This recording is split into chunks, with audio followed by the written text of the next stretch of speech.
Hello, student. Good morning, good afternoon, or good evening, whatever time this might be.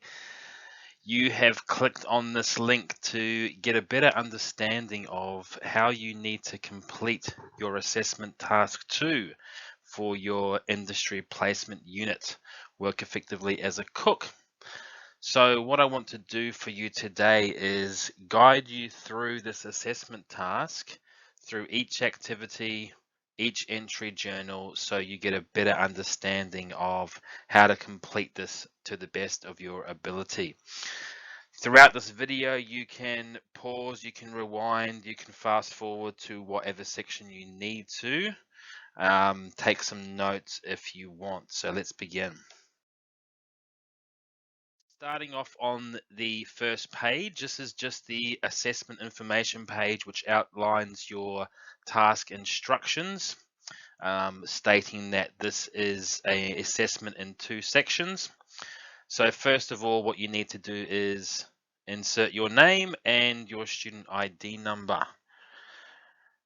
This also outlines the conditions of the assessment. As with any other assessment, please do not copy anybody else's work. This is all based off your workplace. It's like a diary, so you shouldn't need to copy anything from the internet or any of your friends' answers. So the first page you'll come to is the student and workplace details page. Easy enough to fill in. Insert your name, the establishment name, which is the name of your restaurant, hotel, cafe, wherever you're working. Your supervisor's name, your supervisor will be your head chef, executive chef. The supervisor's position. Now, what service periods does the establishment cover? So depending on where you work, your workplace may do all of these service periods. It may just do 1 or 2, but what you need to do is tick the correct box. So I know that the Shangri-La Hotel does breakfast. It does lunch, it does dinner, and also does special functions. The next box, what menu types does the establishment cover? So we have the 5 main menu types below. As mentioned before with service periods, your workplace may cover 1, it may cover 3, 4. Okay, so I know the Shangri-La Hotel does a la carte in the restaurant, set menu in the banquets kitchen, and it also does a buffet breakfast. The next box, number of kitchen staff, 17, depending on your workplace again, and what type of cuisine is served in the workplace. Okay, the last box you need to complete is attaching a photo of your workplace's menu. So take a photo on your phone of the menu. I don't want a photo of the dishes. I don't want a photo of what the restaurant looks like. It needs to be a photo of the menu so that we can reference this to your shift entry journals, which I'm going to explain next. All right. So as mentioned in the industry placement workshop that you would have attended in Superior, you need to document 15 service periods in your AT2. So a service period is either a breakfast, a lunch, dinner, or special function. With these service periods, you will have a specific type of menu attached to that. It may be a la carte, set menu, table d'hôte, buffet, or cyclical. You need to reference one of those. And the next dot point is document dishes you prepared, cooked, and served in the 7 food types. So this is a screenshot of what the shift entry journal looks like. Now they all look the same. You'll have 15 as mentioned. Easy enough to complete. Tell me the name of the establishment. Tell me the date of your shift. So here, for example, I've inputted the 15th of the 10th. What time did you start your shift and what time did you finish your shift? supervisor's name again, and supervisor's title. Now, the reason why we ask for your start time and finish time is so that we can compare that to your proof of hours submission. The next boxes below, you need to state what shift period did you work, lunch, dinner, okay, or if you did breakfast, special function. Next, tell me the specific menu style that you completed in these 2 shift periods. So here I did a set menu and I've done a buffet. Now, probably the most important area of this shift entry journal is you telling me what dishes did you prepare. So please add the dishes that you were responsible for during the shift entry below, as well as telling me the dishes you prepared or cooked or plate. Tell me about the elements of dishes you prepared. You know, tell me about the making of the mayonnaise. Tell me about the slicing of the onions, or tell me about the plate up of a function. So here I've put a few examples of the types of answers you can put into the shift entry journal. The easiest way to complete this is by not leaving it till the end and completing it the day before submission. Try and do this every couple of days, maybe at the end of the week, so you still remember those dishes that you cooked, those dishes that you prepared.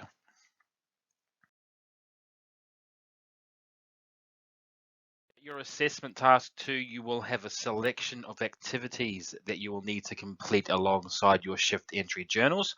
And the first one is a workflow. Now, this is based off one busy day or busy service in your workplace's kitchen. Now, you would have done many workflows in your time at Le Cordon Bleu, but base this off a full shift. So here you will see the workflow template, and this has already been started for you with steps 1 to 14. If you need to add more steps, that is fine, you can do that. You need to tell me the tasks that you completed throughout the day, the time frame it took for you to complete those tasks, and the equipment used. So here is a rough example of a workflow based off one shift in the kitchen. Now you can see there the setup of the kitchen, placing the rubber mats on the floor, all the way down to cleaning up the section, switching off all the equipment, and writing a prep list for the next day. Make sure you're detailed with the equipment you use, and then notes at the bottom for any additional information. Activity is food safety. So what food safety practices do you follow in the workplace? Now, what we've done here is we have broken food safety into 6 specific categories that are common areas that we follow with food safety. Cross-contamination, cold storage, personal hygiene, stock rotation, cleaning and sanitizing, and waste management. Now, all these areas you will follow on a daily basis, and you probably don't even think about it. But for this activity, I want you to reflect on how your workplace avoids cross-contamination, how your workplace rotates stock correctly, how your workplace cleans and sanitizes, etc. Next, template. This is what you will see in your assessment task 2. Once again, broken down into those 6 categories.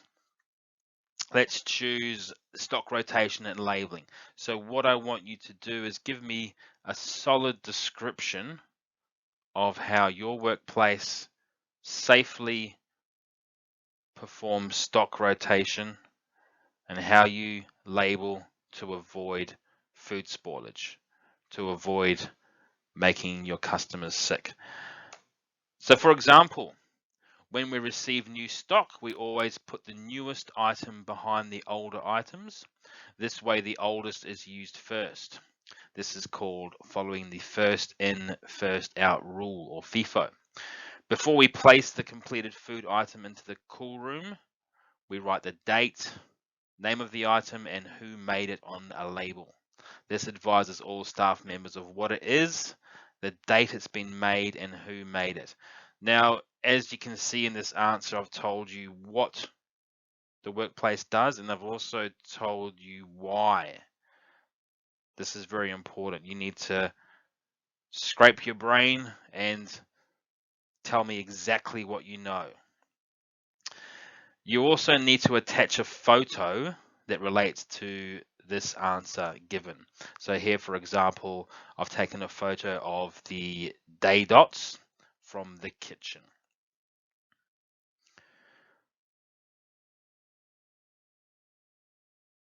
Third activity, end of service procedures. So you need to tell me, how do you safely and appropriately complete the following procedures?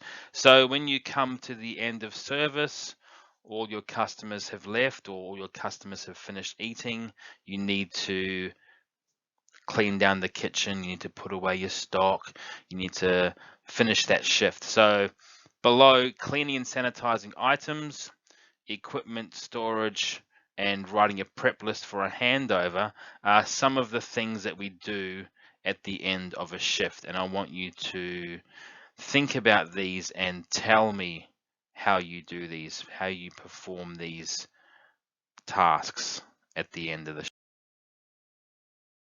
So cleaning and sanitizing. What you need to do here is select 3 items that you cleaned and describe the cleaning and sanitizing process.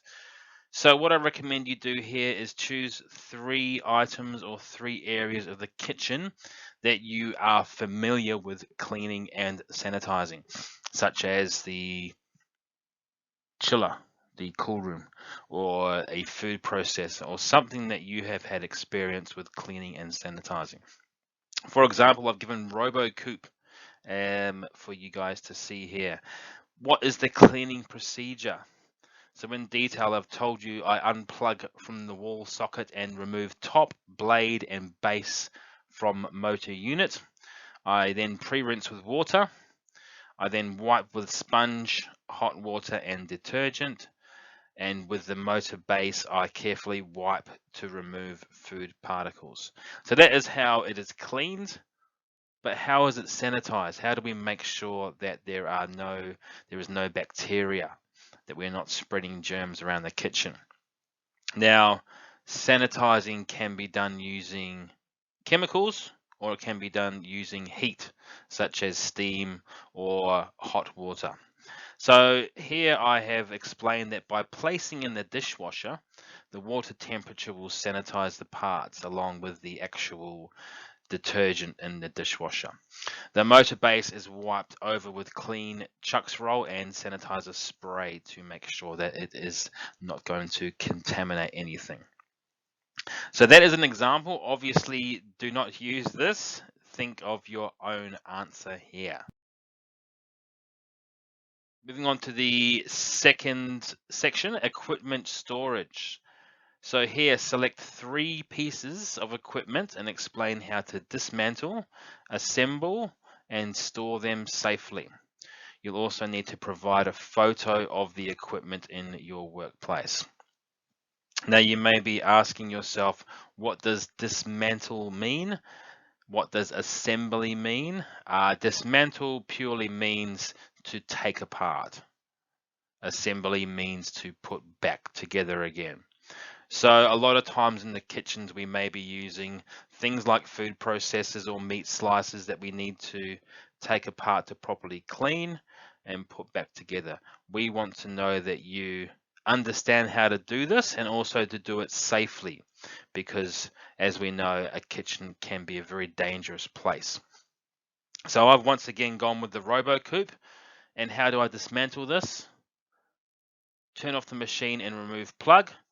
Turn lid left until tabs unlock and lift. I then rotate the blade until loose and lift out. I then turn the base bowl clockwise to unlock and turn right, and then lift from the base. So that's how I am taking the RoboCoop apart, or dismantling. How do I assemble how do I put back together? So once all items are cleaned, I place bowl base on shaft and turn anti-clockwise until the tabs lock, click into place. I then place the blade back in the shaft, attach the lid and turn right. So really the assembly procedure is the reverse of the dismantling procedure. You then need to tell me the storage procedure. So with specific items, we may have a specific place for them to live in the kitchen, just so they are out of the way, so they are safe, and so they are not going to injure somebody in the kitchen.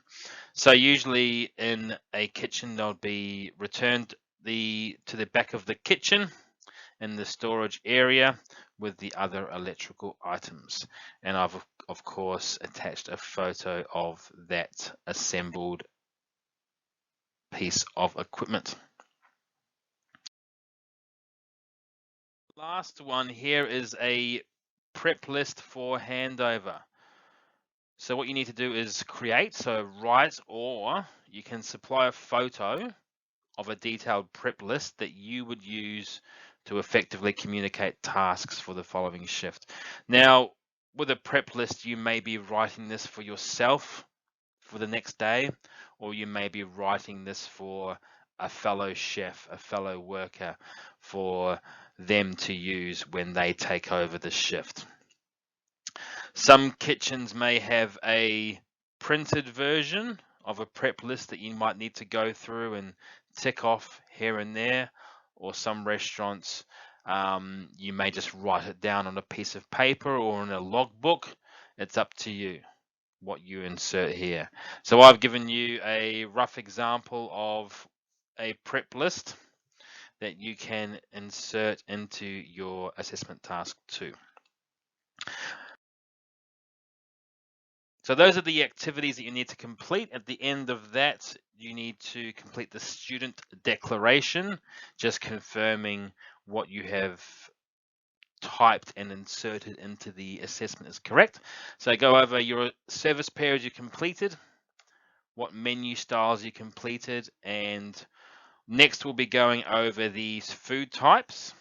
I'll discuss that in more detail, obviously. Your student name, your signature, and the date of completion.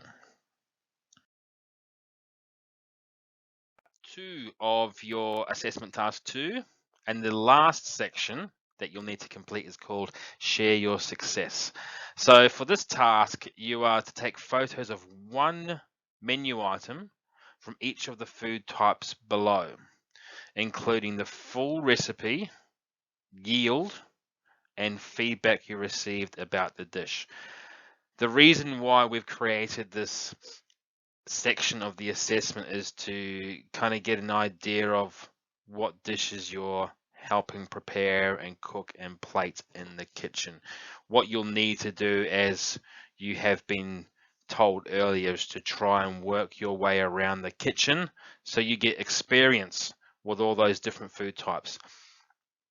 The first 3 food types that you'll need to complete shouldn't be too much of a problem in the early stages of your placement. So appetizers and or salads, stocks, sauces and or soups, and vegetables, fruit, eggs, and farinaceous products. The template of this, I have chosen to show you a appetizer and salad food type. Insert the name of the dish. So I've chosen to do a salmon salad and inserted a photo of that dish. I'm not asking for a professional photograph, as long as I can view that dish and it is yours from the workplace. I don't want any photos taken off the internet. The next section is really the most important section, which is the recipe of the dish. So think about or have a look at some professionally written recipes from the internet or from a cookbook, and they will all be created, written the same. A recipe needs ingredients. You need to know what ingredients you need to use. Secondly, it needs the quantity of ingredients, how much to use. The yield. Now, for those of you who have forgotten, the yield is how many portions does this recipe create? You can do a recipe for 5 portions, for 10 portions, for 100 portions, depending on the dish. And lastly, the method. So this is how the dish is prepared and cooked. So this is an example of what the recipe could look like. It does have the ingredients, the amount, the method, and the yield. There's no specific format, but as long as you cover off on those 4 areas. And feedback received about the dish. So this could come from a customer, it could come from your supervisor or a fellow colleague.